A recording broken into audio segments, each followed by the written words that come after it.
are a region dripping. Dripping with the excess water that found its way into the places we once thought safe and dry. Dripping with exhaustion and fear as the work and weight of everything just looks to be too much. Dripping with heartache and dread as the blessings that once overflowed mixed in with the flowing waters. We are a region coated in debris and the scattered remnants of a reality that no longer exists for many of our people.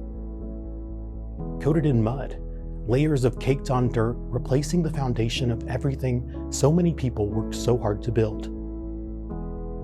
Coated in a strange awareness that this isn't the first time, and it won't be the last. We are a region overwhelmed. Overwhelmed by the quickness of change and the shortness of life. Overwhelmed by the sheer magnitude of the waters that came and the work and worry they left behind. Overwhelmed at the idea of how to move forward. But we also drip of something more. Love, care, empathy, sympathy, and steadfast spirit. Drip from the bridges and underpinnings as help makes its way home. Hope drips from the tired hands of every person who has worked to clean up and move forward. Reassured by the reaching hands of those who want to pick up their burdens. And the ugly things that coat us are no match for the beautiful things that cover us. We are coated in quilts of possibility, patched together by our neighbors and friends. We are coated in the armor of safety, knowing the floods of life are never faced alone. It's sometimes hard to tell the difference between gray clouds and silver linings, so finding the good things in all of the tragedy is overwhelming in itself. We are overwhelmed with stories of love thy neighbor and look for the helpers, which show the kind of home we have. We are overwhelmed by boots on the ground as the cavalry of compassion shows the rest of the world a truth that looms above all. We are a region standing.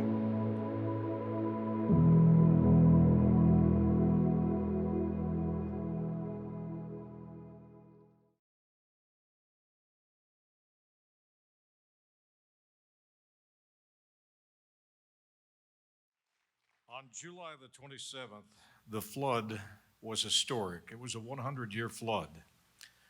Immediately after it was over, I got a call from Donovan Blackburn about doing a telethon to try to get the word out about the help that was needed. I was talking to one of the volunteers who said, I didn't understand the devastation until I'd taken some canned food to a family, and the lady looked at me and said, do you have a can opener? They'd lost everything. During that telethon, I saw a story from a friend who had been flooded. It was on WYMT, and at the end of it, he said, don't worry about me, help somebody else. Our people are something else. Just recently, I was at the ISOM clinic of MCHC, and I heard the story of the nurses who had lost their homes, but they were there getting the clinic back because people needed health care. We have a remarkable resource, and it's our people. Today, we want to honor the many who answered the call and continue to answer the call to help those continuing to rebuild and to pick up the pieces from this natural disaster. While our hearts remain with our friends and our neighbors, let's pause today to recognize those who went above and beyond and continue to do so to help those in need. Ladies and gentlemen, would you please help me welcome the following. Kane Kitchen.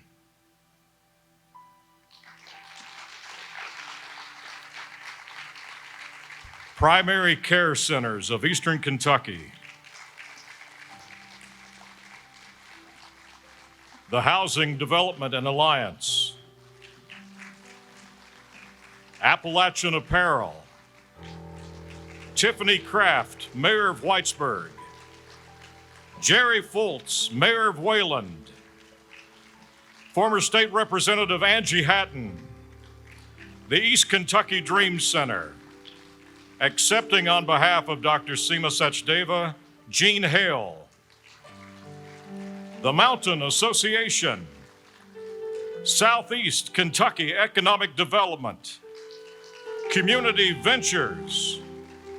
Kentucky Small Business Development Center. Foundation of Appalachian Kentucky, and the Christian Appalachian Project.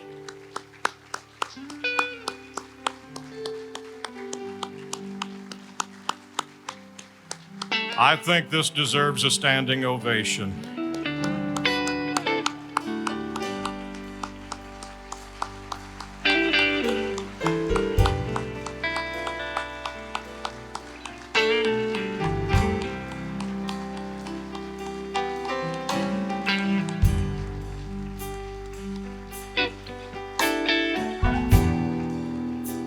Thank you all. Thank you.